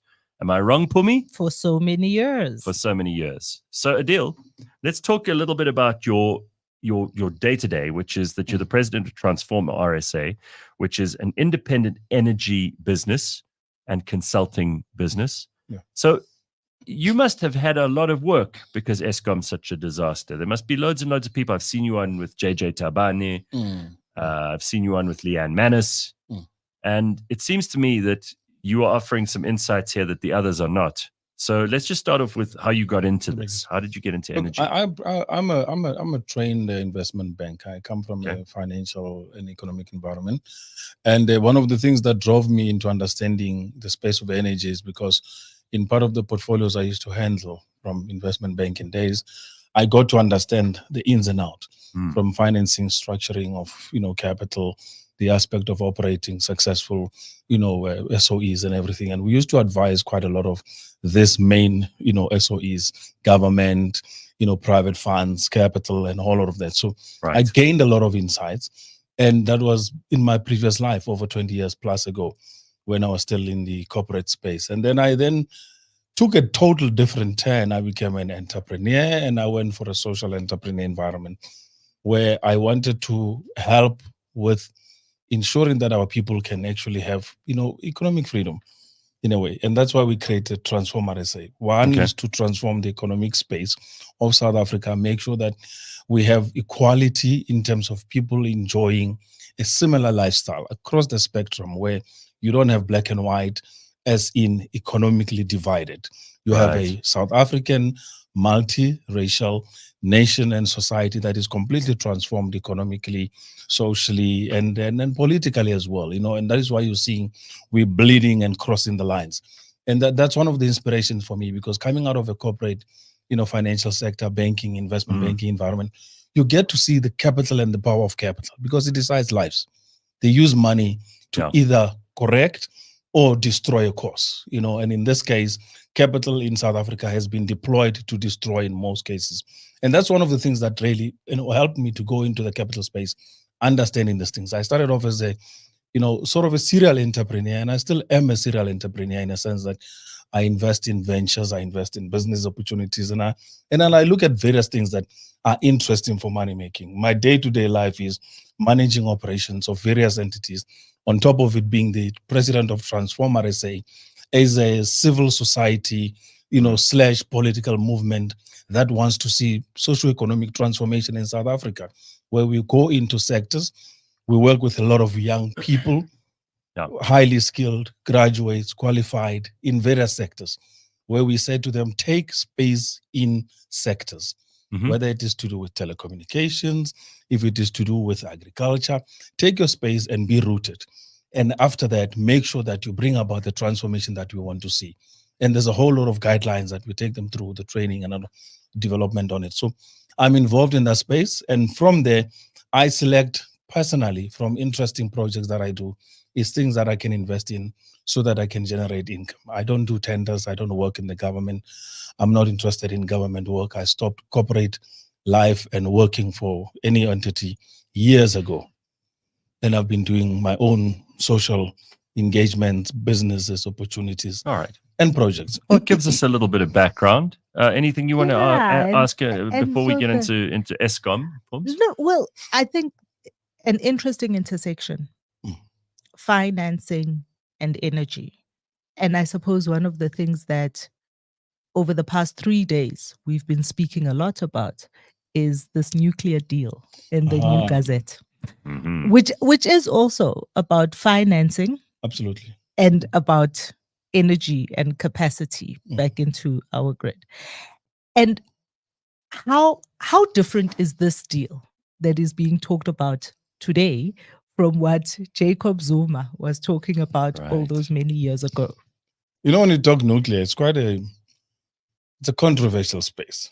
But I've been known to be... And let's be clear about this. It's only controversial because when people talk about nuclear, they immediately think of 3 Mile Island, Chernobyl, Fukushima. Absolutely. They forget that there are hundreds of perfectly serviced, maximal output nuclear power stations all over the world. France is run on nuclear energy. It's cheap. Totally. It's efficient. It delivers the megawatts you need. Whereas wind and solar and all that bullshit, you need like the whole of the Eastern Cape to be covered in ugly windmills. Half of South Africa. And then what do we have? We kill all the birds on these damn things. It's environmental pollution of a different kind. But no one wants to talk nuclear because, as you said, it's controversial now. Look, on the controversy side of it, and I'm glad that you opened it up so well, that nuclear it's actually the safest. Yes. Show me any population deaths of any nuclear. Even Chernobyl didn't kill more than 2 people. Right. You go to Fukushima, not even 1 person was killed in Fukushima. It's this big boogeyman. Why? They like the boogeyman story because it gives the credence to the fact that countries that are all nuclear countries are currently the leading militarily, are currently the leading economically, and are the most successful. So if I have that capacity of nuclear capability like South Africa had during the apartheid days, where we had the military element of nuclear, and then we had the energy, and then we had the research part of nuclear as well.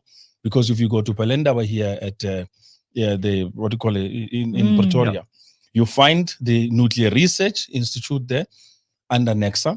You go to Quebec, you've got the Quebec side, which is now the electricity generation side of it, which is a plant that does electricity generation and can be used, by the way, to further do water desalination. Right. And you can produce clean water and other, sort of sources.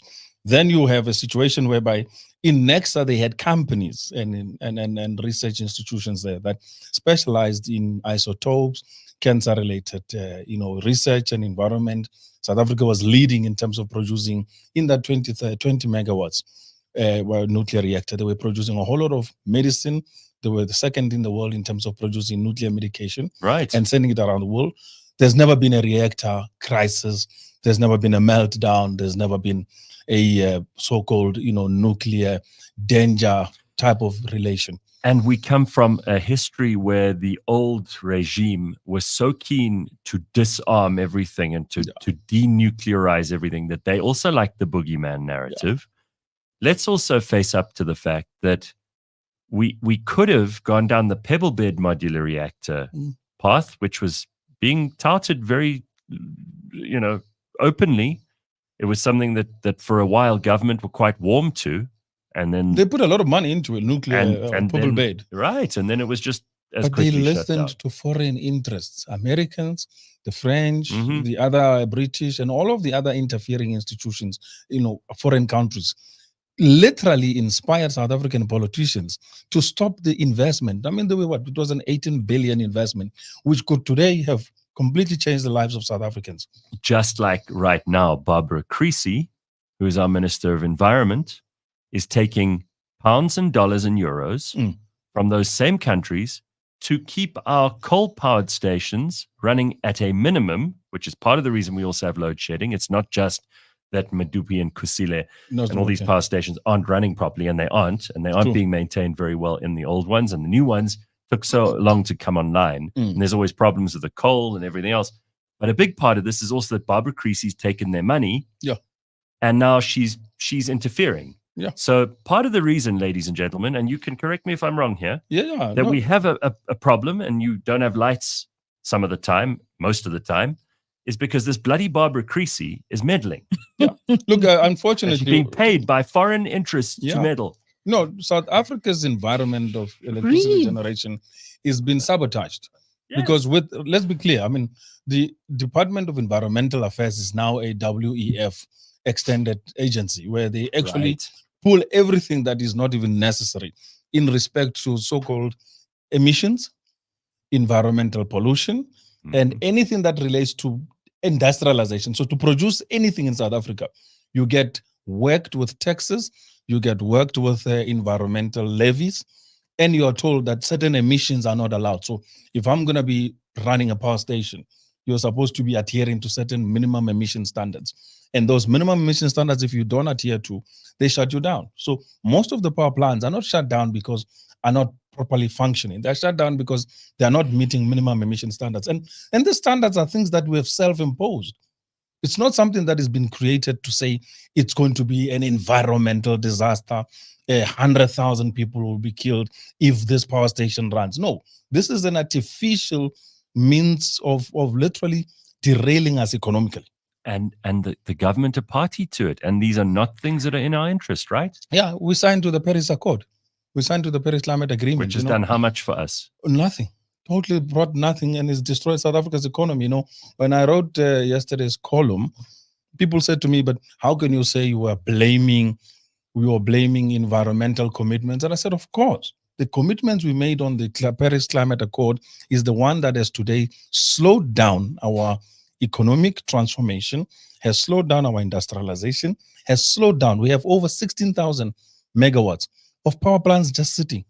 And Adil, you ask them why? It's because minimum emission standards. And Adil, isn't it true that environmentally, nuclear is also the safest and the best? Totally. It's actually a net zero. There we There's go. no emissions production. Thank you. And they don't want South Africa to go into it. Now, the Greenies are all up in arms. They're very upset with the fact that South Africa has just announced that they're going for the 2,500 megawatts in terms of nuclear deal. And they don't want nuclear because once you talk nuclear, you don't have any other need. France is not experimenting with any other technology. They're not running around shoving people with solar and all of that because they've got the most robust nuclear energy plants, reactors across the whole of France. Their industries are booming. They've got towns that are just industrial towns and enjoying a quality of life and uninterruption of electricity. The cheapest rate in South Africa, we produce current electricity out of nuclear at 20 cents a kilowatt hour. So, but I still haven't heard how this deal is different from the deal that Jacob Zuma, all those many years ago, was putting on the table. Actually, there's no difference. It's just a different administration. 2,500 megawatts from 10,000 megawatts. They've just reduced the, sort of the bulk build to a smaller scale. The same spec is out there. The same proposal that is actually being now adhered to. And the same rules are going to be there. And the fact that it's under a different administration is what is deemed as different. But other than that, there's nothing else. A different president is what you mean. Because even the Russians are going to be bidding for this nuclear deal. There's a few countries that can do nuclear in the world. And Russians, Chinese, Japanese, you're looking at the French, and then you're looking at the Americans, and they're all going to be competing to be participants. So any consortium that is going to be participating in this process is going to be working with these few countries that are available. So speaking about it being under a different administration, also then alludes to a political agenda, interference, play. And I want to talk a little bit also about car powership and Gazprom. And where we are, because these things are not all happening in silos, right? These things happen within a particular environment. And South Africa being what it is, there's so much money being spent, and there's so much interference from our politicians, or as they like to call it in certain circles, from the shareholder. Right? Stakeholder. Stakeholder. Right? And so, talk to us a little bit about the Gazprom deal. And as we're having all of these conversations about the fact that every other bidder was essentially excluded by the way in which the specification was written. And so the Russians, a sanctioned company, is now going to be doing business with South Africa, and what the implications of that are. Look, on the Gazprom side of it, right, I'm not much clued up as to how the deal was structured and as to what the bidding process was. But what I can tell you is, in terms of infrastructure, Gazprom has the money, and it will not do what other, for instance, if you were to borrow the money to revitalize and rebuild the current Mossel Bay, Petro SA's, refinery infrastructure, you're going to be sitting with a whole lot of unnecessary conditions. Gazprom is not going to bring the same conditions. So Gazprom, in this case, comes in as a capital partner and comes in as an opportunity to say, we want to do a bilateral opportunity with South Africa. We will provide the capital, we will do the joint build in terms of being a partner, and they're going to share, I think, the tariff with regards to refinery tariff. So they keep on structuring the deals in that sense. And I think that's one of the reasons, in my view, that Petro SA chose to go the route of Gazprom. There were Total and others. The reason why this deal, by the way, has come to the table and is quite a contentious issue is Total has lost the deal. No, also Gazprom is a sanctioned company. Yeah, because Russia's bad. Because not by South Africa. Russia bad. Yeah, not by South Africa. Another boogeyman. South Africa is not sanctioned Gazprom. Yeah. Other countries are working with, for instance, Gazprom is got a South African subsidiary. So are we saying a South African subsidiary of Gazprom is not allowed to participate in South Africa, which has been in South Africa years before the sanctions against Russia? So are we going to refuse collaborating, having partnerships with countries on the basis that there are sanctions? And worst of all, the hypocrisy, and I write frequently about it, that there's a huge hypocrisy with regards to who gets to do with what with who. America still buys today sanctioned gas and oil from Gazprom in Russia. They still continue doing the deal. They even supply Ukraine from Russia with Russian oil to go fight the battle in Ukraine. So some of these things don't make sense. And at some point, as South Africans, we have to get when out you of take the their boat. money. Yeah. It is when you take And their they pay money, them. So you started out talking about Barbara Creasy and the decisions that she is making and the amount of money that the South African government is receiving from various places. So when you take, as Gates and McKenzie tells us, when you take the people's money, then they tell you what comes to do. with it comes with their conditions. Yeah. And these are the things that I think, when you talk, you call it hypocrisy, but I think when you talk about the various shifting sands at play, it really is about the fact that none of these things happen in silos. They are all interconnected. Correct. And on the one side, when you have a president who walks around with a begging bowl, taking everybody's money, you find yourself in situations. No, you do. You find yourself with conditions that tie you up. And I think that there is also your article in in IOL is also around the fact that a lot of these problems that we have are really self-imposed or self-created because of the way in which we make decisions. Let me ask you a question, right? We are Africans here, middle-aged. Again, the age. Okay, sorry. You're looking for trouble now. Okay, we're young Africans, right? Let me start it that way. So, on those bases, as young Africans, imagine how demeaning and derogatory it is when you're supposed to be a sovereignty. Say we're running a country, and then somebody from outside your own country and state comes and tells you, in order to run this country, not their country, in order to run this country, you must do X, Y, Z in order to be compliant. There's a good state and everything. And on top of it, insult your intelligence. Because that's what they're doing, these these countries around the world. They come here and they insult our intelligence. They come and tell us, you're not supposed to be doing nuclear because you're an African country and we can't trust you. We don't trust you. You don't have the capability, and you have not shown us that you can be trusted. Who says I must be adhering to such regulation and rules? And this politics, and unfortunately our politicians are so old that they're scared. I mean, you can't put Minister Barbara Creasy in a position to go and negotiate when she's already at a frail age in her life. Everything is scary. You even just being older in that generational gap is strange because you're not able to stand your ground. You need bolder young people who can go and negotiate on the table and say, guys, no. This condition, we are not going to agree. We are going to take this, we're going to take that because it's in our best interest. Because politics is about your interests.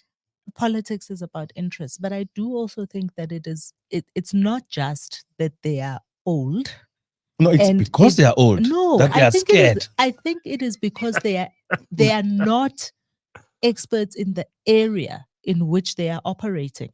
So you have a Barbara Creasy who comes from education, basic education, back in the day, who was in finance and treasury at another time, and now she's sitting in this position. She's been in government since 94. And what we don't have, but also what we don't have is we don't have the support infrastructure. So who are the researchers, who are the analysts who are supporting her? But hold on, she does not have the right amount of knowledge or skill for having to sit across the table with energy. You're right, experts. But then you could argue that for energy ministers in almost every country in the world. Yeah, very seldom. You see, are they experts in energy? There's an agenda that is being pushed, and if you are compliant, you get to keep your job because there's Greta Thunberg telling the whole world what to do. But Barbara Creasy's never come up on this show. She's never come up because she's like not an interesting or. But nobody knows what she does. That is very. But Adil just said she's been there since 94. Now, I brought her up this morning because when we look at Eskom and we're trying to find who to blame, I always bring up that in my letter to the president that got me into trouble all those years ago. I mentioned Alec Irwin, who was also a problem. But Barbara Creasy is a major policy hack in the government. She is one of the people who actually writes the policy. A lot of our ministers are performative. They dance around, they make a noise, they make a speech. They're there for the cabinet meetings, but they probably sleep. She's one of those diligent little socialists who's been working hard in the background to pump out really crap policy. And because everyone else is so lazy, her policies get accepted and they get signed off on, and a few of them actually get enacted. And what we're sitting with at the moment is an energy crisis as a result, not of just incompetence, though that's a part of it, but also of her particular competence. Totally. I mean, Gareth has said a mouthful. I don't even need to add much on that. You are spot on with that analysis because it is those silent players that are the most destructive. Remember when the president went to this last week or 2 weeks ago, on the 30th November to the COP28, the first thing he does, he gets to there and he sees the UN. They have a special meeting between South Africa and the United Nations. He sees the Secretary General of the United Nations, Antonio Guterres. Without being asked, he suddenly pops out this document, huge, thick document. We have not even seen it as South Africans, by the way. He pops it out and says, here's our path to commitment in terms of decarbonization and removing coal, oil and fossil fuels from our economy. Now, come along. He presents that document. Come along like good little slaves. Who wrote the document? Come along like good little slaves and sign Exactly. this. And Guterres, out of his innocence, says, I'm so impressed because South Africa is the only country, not one of, only country in the world that had written and submitted to the United Nations a document that says how they are going to follow the United Nations climate, committee in terms of decarbonization. No any other country has done it. And that's when I realized, and I said, we have sellouts here. Why would we have a government go to the United Nations and commit themselves to literally destroying our economy? Phumi said it. She said, we go with the begging bowl. That's what we do. We see easy money. That's it. If we just put up enough solar and we put up enough wind and we just follow Greta Thunberg and the WEF, then we'll get the money. And all they want's the money. That's all. They don't think about the long-term implications. They're not thinking about Kanejo writing his exams in matric in a couple of years. Well, now, right? They're not interested in our future. They're not thinking about that. And Wes, the same people, by the way, are owners of mines. Yes. They are owning shares in Glencore. They are owning shares in companies that are transporting coal right up to Mozambique that have moved away from Richards Bay.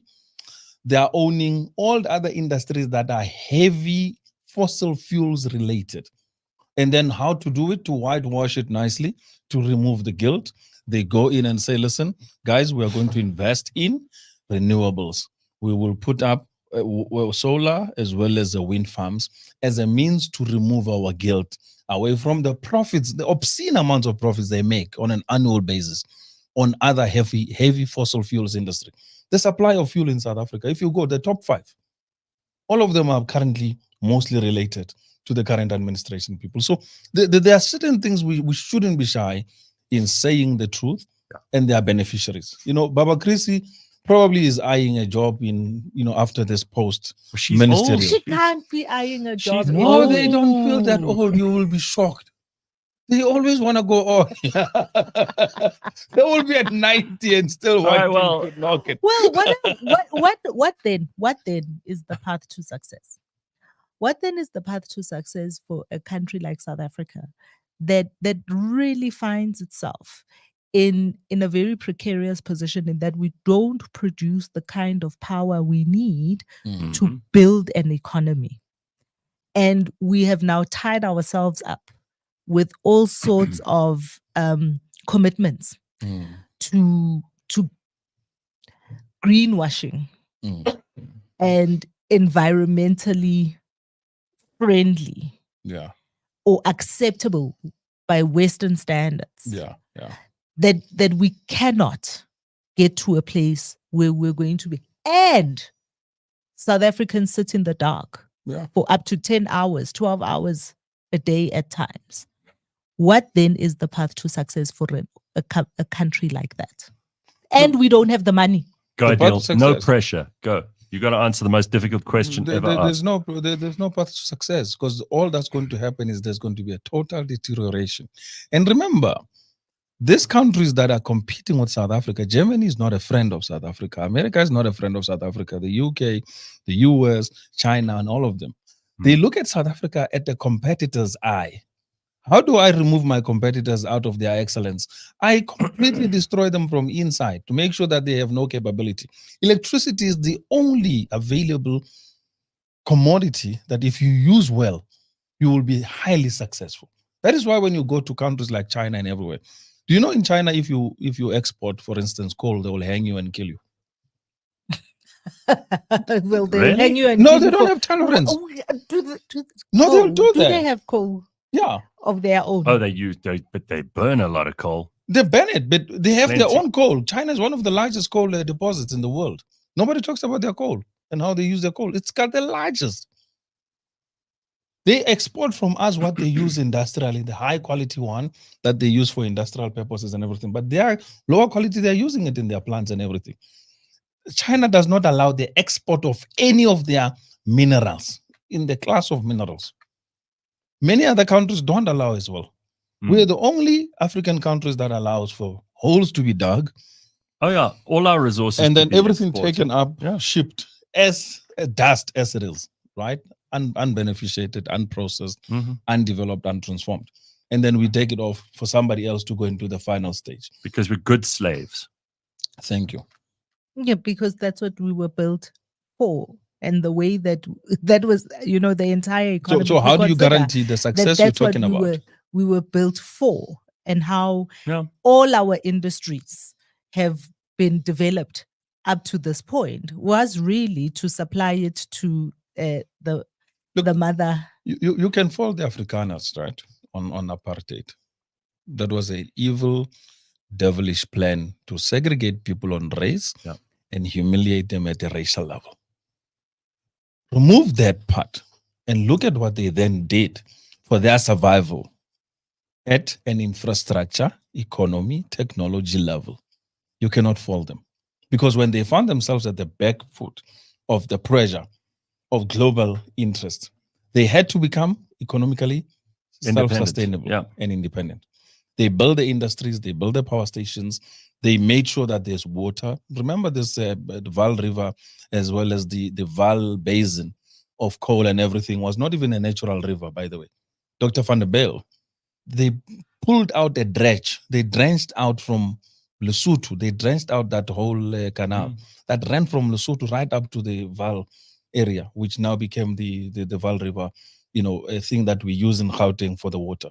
They drenched it from as far as that, pulling it right into Gauteng, into making sure that we have water for industrial purposes. Then there was an exchange between Lesotho and South Africa to say, if you provide us with the water, we will continuously provide you with electricity as our spin-off benefit. And Adil, when did this government last do a project of that scale? I don't think they ever have. Never. No. We're too far away. I mean, the people there, they can't do it. I told you they're too old, and most of them are just too scared.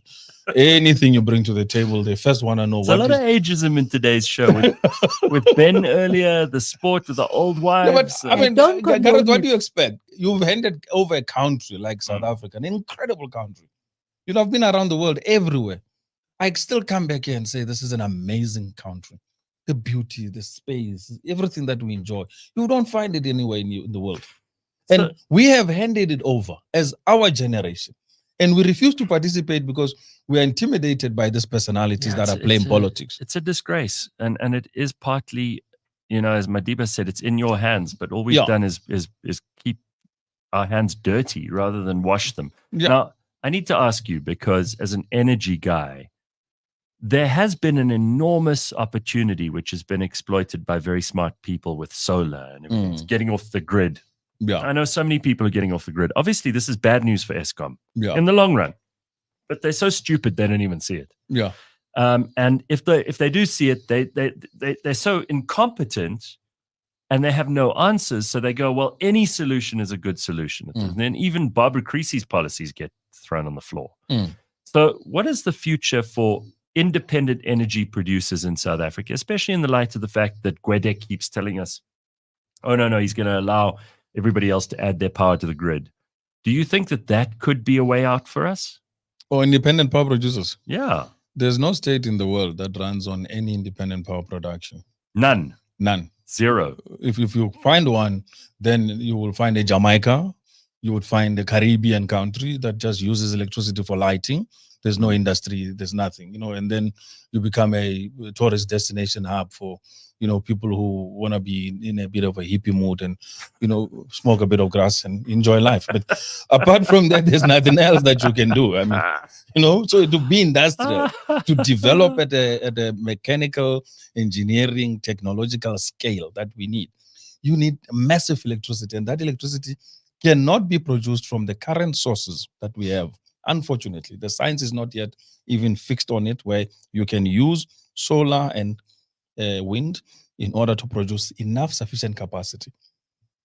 In Europe, what they've done, they use nuclear, they back up their wind farms with nuclear.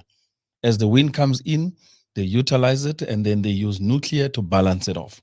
Because there's a science around it. Electricity is not just produced as and when, like you would produce, for instance, when the sun is shining, there's an inverter that does the balancing, right? And then it stores, and then it makes sure that when there is no availability of electricity, it kicks in the battery, and then it uses Eskom, for instance, to balance out in terms of all of that. So what has happened is we rushed into adoption, not having the necessary technology capability. This electricity capability has been around for 200 years, the most proven. It started with DC, which is direct current. Now it's running on DC and alternative current. And it works.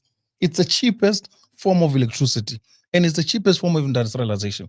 You go to China, you ask somebody about their electricity bill, they'll laugh at you because it doesn't exist. They don't sell electricity for living. They sell electricity for industrialization. They want to see the electricity bill. They'll show you all these things that they've built. I mean, it's incredible. So hang on, that's quite a big deal, because often people like Fikile Mbalula who are going around saying, the perfect template for us. No, don't do that for me. Don't just let me finish with Fikile before you start. Put her head in her hands when I just mentioned Fikile Mbalula. But he keeps saying to us,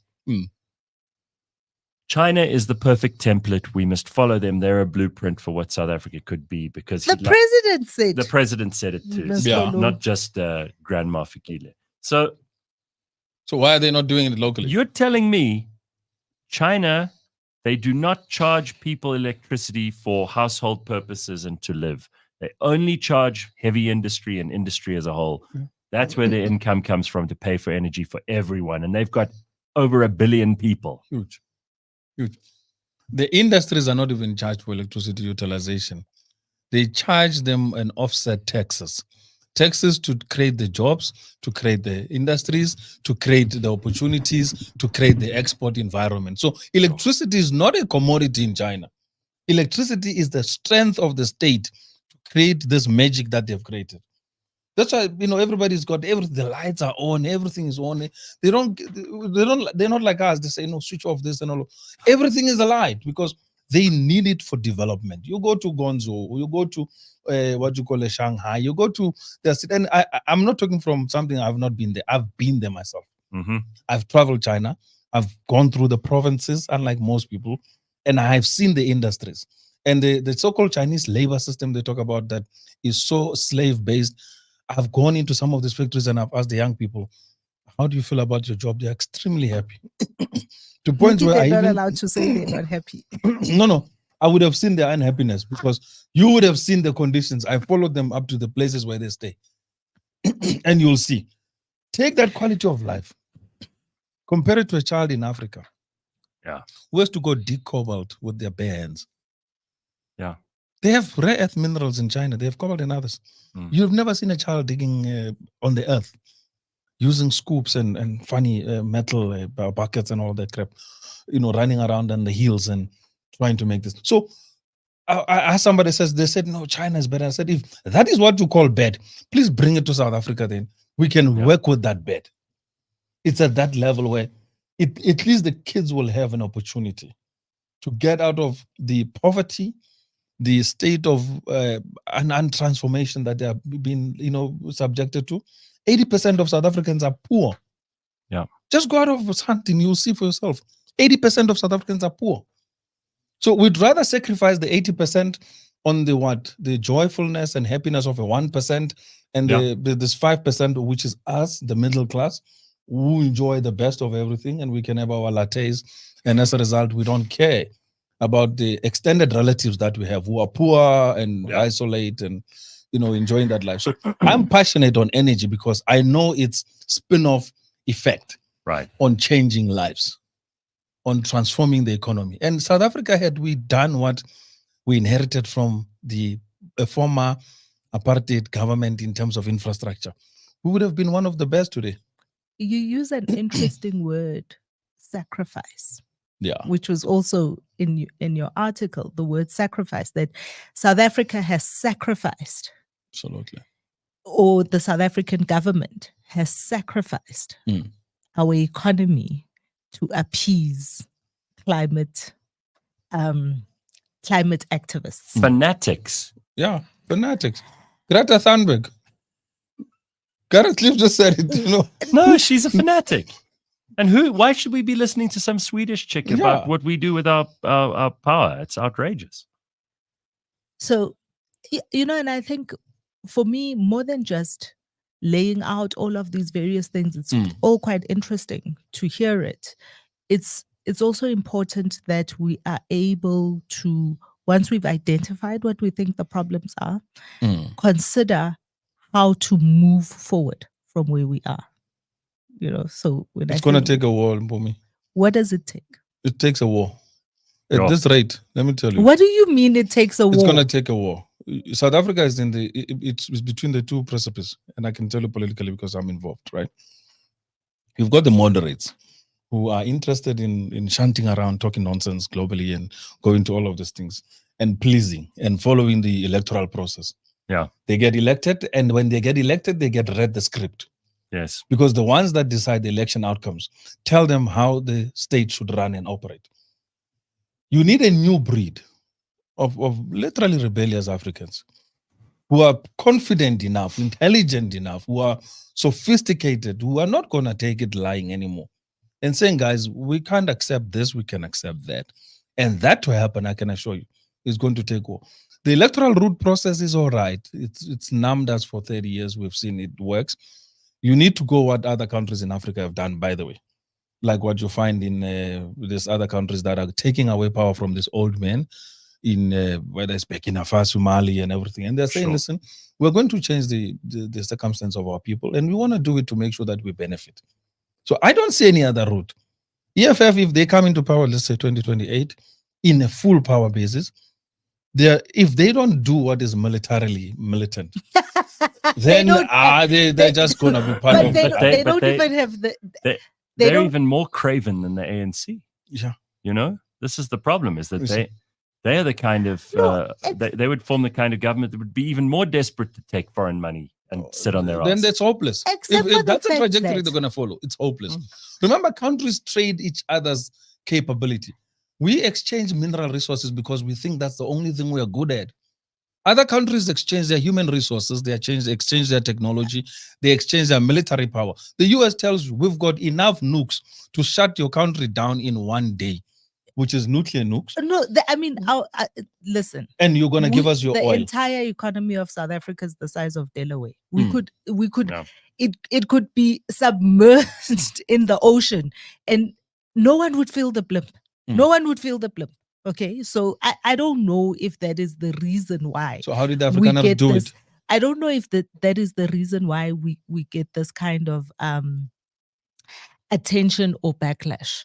But I do want to talk. I think it's very glib to say that it is going to take war to change the situation that we are in. Because you 15 years from now onwards. Hold on, because you also use the example of the rest of the continent. And after all of the many years and all of the various wars, we spoke about Cobalt a little bit ago, which is Congo, right? And after all the war that they have been through, they have not come out on the other side any better. No. Africa. So how is it that you see a war bringing us out on the other side better? Before we even talk about the capability of being in war, because I can tell you for free that none of those EFF fighters, as they call themselves, have ever faced a bullet coming in their direction. Have never faced a bullet coming in their direction. So they're never going to be the ones who are going to take up any kind of arms against anyone. Let me tell you the war we're talking about. Power shifting is either by overthrowing the current into a new one, and that's going to happen. I'm saying 15 years period, we're going to have a power shift that is going to either be decisive or it's going to be lackluster, right? But there's going to be a change of guard in terms of an attitude on leadership, and it's going to be militarily in South Africa. But we don't even have a military. No, not the military. Here we're talking about an Arab Spring environment. Oh, you mean people just say we've had enough? People would have enough. And then they will install a new leadership. And I'm saying South Africans don't have that capacity. Yeah, right now they don't. But it's getting to the point where they're going to have it. Who are those people? As we talk about them, who are those 80% of the current unemployed. You know how? We're talking about the fact that to get into any kind of a physical, military, as you say, physical fight requires two things. Not just the strength of getting into the slug fest, but also the willingness. And I'm saying to you, South Africans don't have that kind of bravery in them. So you want to tell me, among most South Africans, we are not going to be organized to a point where we said it's enough and whatever happens must happen? We can't organize ourselves to show up at the ballot. No, it's actually it's currently forming. Which asks very little of you. It asks you to, right now, to get up in the morning like and go to a brewing situation where everybody's going to find themselves in a completely collapsed economy, a completely collapsed state, no money, because when it affects the ones that are at the high echelon, then everybody feels the pain, right? Government is shrinking in terms of employment. The ones that are currently creating the buffer, when they take away the social support grants, you're going to find people now taking agitation to the streets. And again, I'm giving you this insight for totally what I see happening. There are groupings in South Africa that are currently feeling the fact that we have tried the democratic route, we are not successful. We are trying the political route, we are not successful. Now, what is the only other option left is to go back and revive the liberation process and struggle. And that is another thing. The war part of it is South Africans are too comfortable. They don't want to go into a war. But there will be a power shift. But there will be a determination of action to say, in this power shift, how are we going to do it? Because Like how, for instance, after the Afrikaners were thrown into concentration camps by the British, they went back to negotiating after losing the war to say, give us the industrial capacity, give us the backing and support.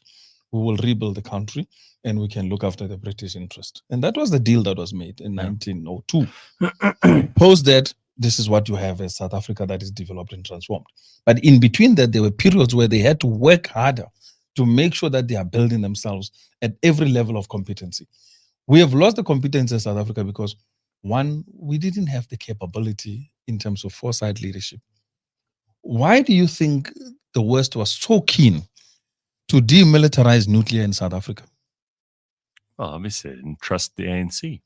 Exactly. And the other thing is the core skills and capability, because the military is an industry on its own. It's got all the facets of economy you can imagine. And with the demilitarized nuclear capability, it meant South Africa had to be plunged into another form of deindustrialization process. You couldn't build ships, you can't do steel, you can't do technology, you can't do high, enrichment of whatever, uranium, you can't mine, you can't do. So there's a whole lot of other things. I'm just running through it to just give you a horizon. The current people like myself and a few others who are really looking at this madness and saying, either we are too dumb as Africans, or we are just totally lethargic in a real sense, because how much can you enjoy of your own success when majority of your people are unsuccessful? Yeah, well, it's an indictment. It is. At some point, you're going to have to stand up. But Phumi, are you saying that it doesn't matter because people are they're not sufficiently pissed off to do anything? Is that it? Yeah, I think more than just sufficiently pissed off. The will, the thing that South Africans do very well is make a different plan, right? So South Africans would rather make a different plan. South Africans of means. Yeah. What South Africans of means do start putting in solar. They've got boreholes. I mean, I saw on my social media the other day, I got an ad for like somebody who does water table, whatever, to see if you can get a borehole. Because why we're now having a conversation about Johannesburg water, here in Johannesburg at least, we're having a conversation about Joburg water and the infrastructure not being sufficient, the number of solar panels that you have seen go up in various places, not just in the suburbs, by the way, even in the townships, Definitely. right? Because that's what South Africans do. And they opt out of the system. They have to look to themselves. But remember, even today, that is just for personal use. I It will keep the lights on in the house. Take away Eskom, put up all that infrastructure. In 3 days, you'll be running back and saying, why is Eskom not working? Because it only works as a backup system. And that's where the limitations are. Off-grid is another total debate. You need 2 million to run an off-grid for a one household.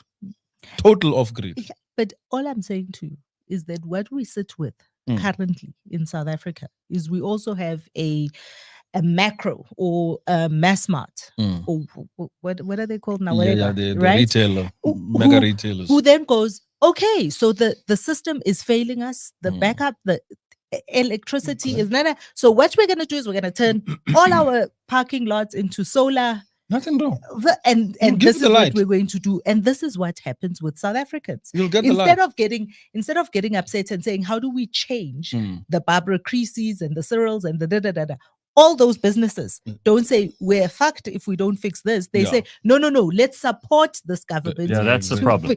And prop it up. That's what happens. Where I've already spotted it, I'm telling you, it's a brewing reality. South Africans, and yes, for personal basis, I will opt to say, let me be safe. But when it comes to the industrial capability and you no longer have that safety net, we're going to go back to demanding that we must have a functional state.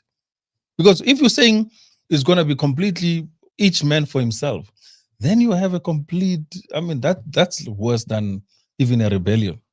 You'll have a collapsed country, which was a former colony, like you find in Africa, where only a few rich and handful will enjoy everything because they have capital, they bring money from wherever. But we're already there in some ways. Yeah, we are. In many and that's ways. why most people are unhappy with the situation. Try today. Which is also why when you say a military or fight or war or war, as it were, and use the rest of the continent. As the wars in the continent, Phumi, had nothing to do with African liberation. Those ones were mineral wars to do with resources. Proper militant or group. genocidal tribalism. Yeah. That one has got nothing to. All wars in Africa, anything from 1960 that was wars, had nothing to do with liberation, because most African countries were liberated before 1960. Right. So apart from that, you're not gonna. What we're talking about is people saying this is an Arab Spring. Too much is enough. And we need now to have our own sovereignty of enjoying, because we have tasted good things. You want to continue living it. You're not going to go back to some village, put up a shed, a hut, and then have a little bit of solar and say, I'm going to enjoy the environment and the atmosphere.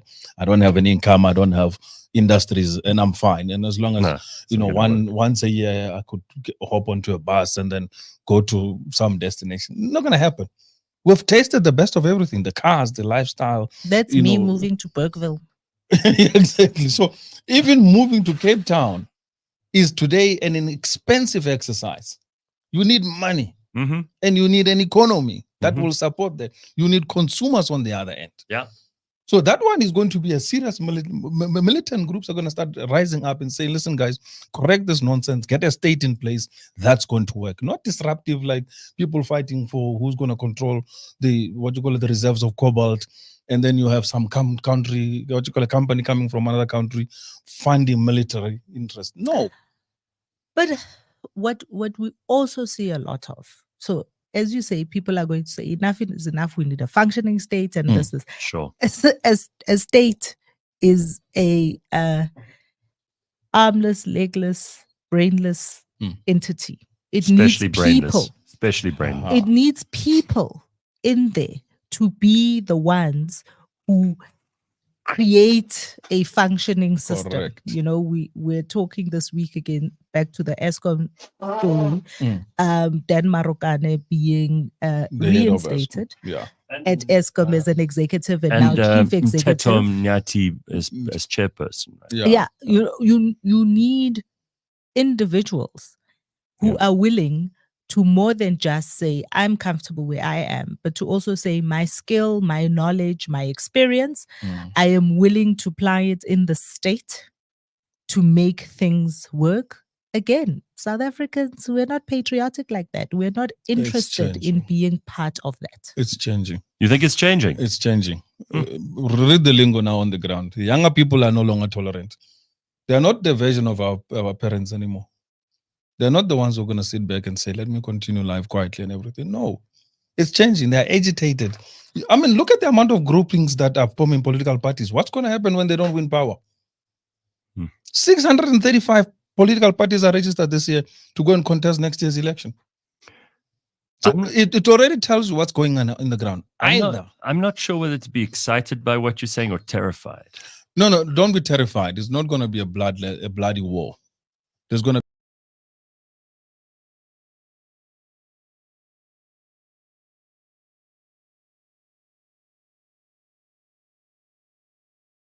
group comes in and say, listen, guys, we are too organized.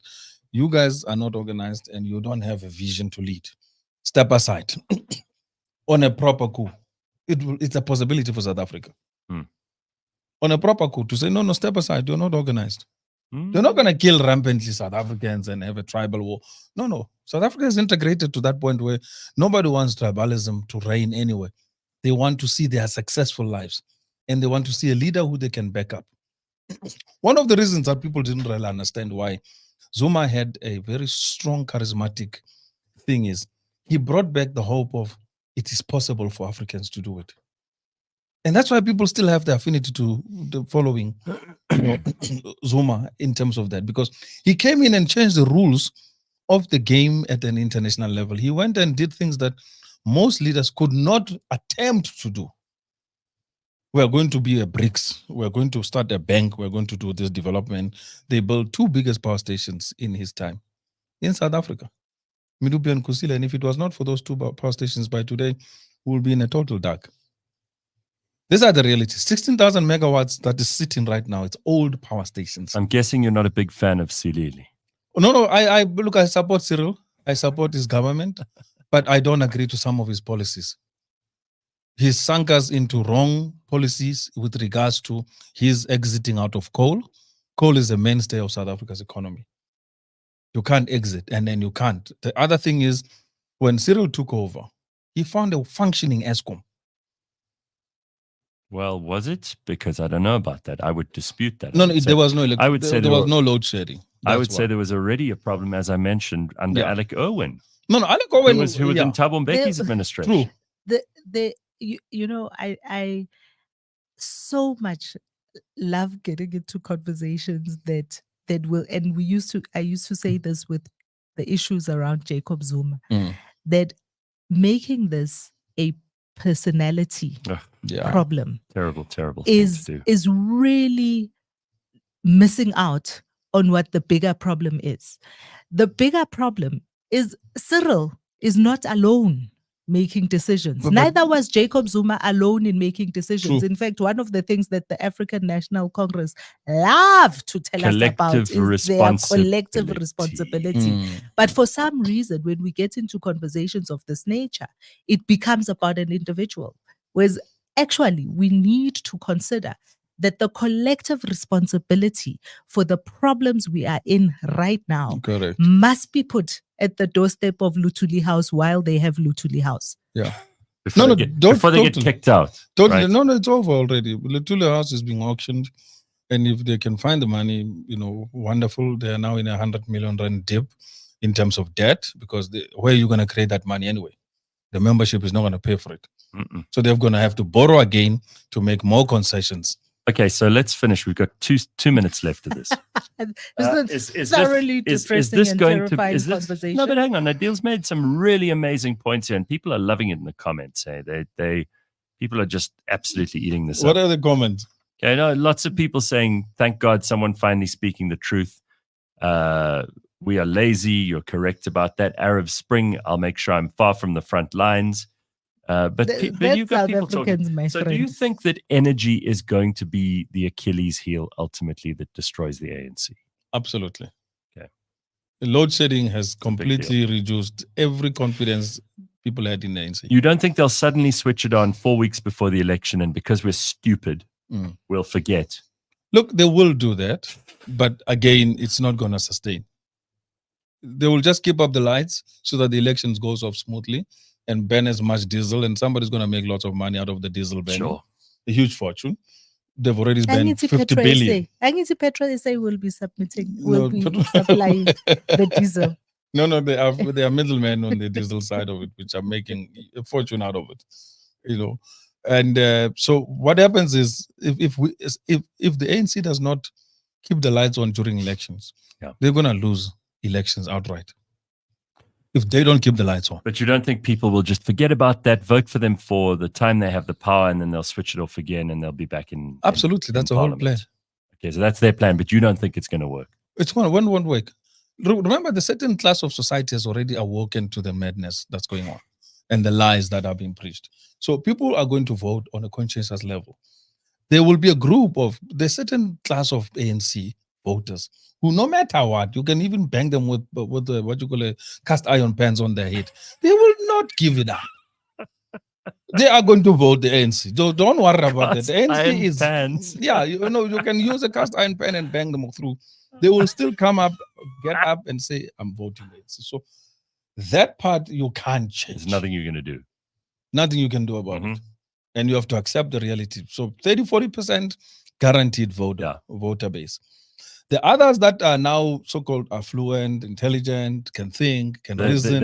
What are they disparaging? The clever blacks. The clever blacks, and then the liberal whites are going to completely show complete dust to these upcoming elections. Voting is an emotional action. It's not rational. It's not because you are thinking through and we can have all of we're gonna do a spreadsheet and we can have the X's and the ticks and all of that. But voting is an emotional experience. for all people who show up to a ballot. And 600 odd parties registered with the IEC. The big losers are going to be people who are unable to tap into the emotion of the electorate and swing them to their side because they are distracted by whatever they are distracted by. But I think that the biggest loser in South Africa is always going to be the South African citizens. If we, the ones who are having this conversation, do not spend the energy convincing the people around us to show up at the ballot and show up in a particular way. This Christmas, as you're spending the time with your kids, with your nieces and nephews and whatever, if they are 18 years and above, convince them to go and register to vote. And then teach them about the importance of voting and what the things we are voting about are. It's important and it's your duty. Totally agree, Mpum. That's the best way to end the show. So Adil, come and visit us again in the dark. So much. In the dark next year, as things ferment towards revolution. You'll have soul, don't worry. And very nice to have you in the studio. It's been a long time coming. So thank you. It's been such a pleasure. All right, ladies and gents, that's the burning platform for this morning. We will see you tomorrow at 6 a.m. Have an awesome day.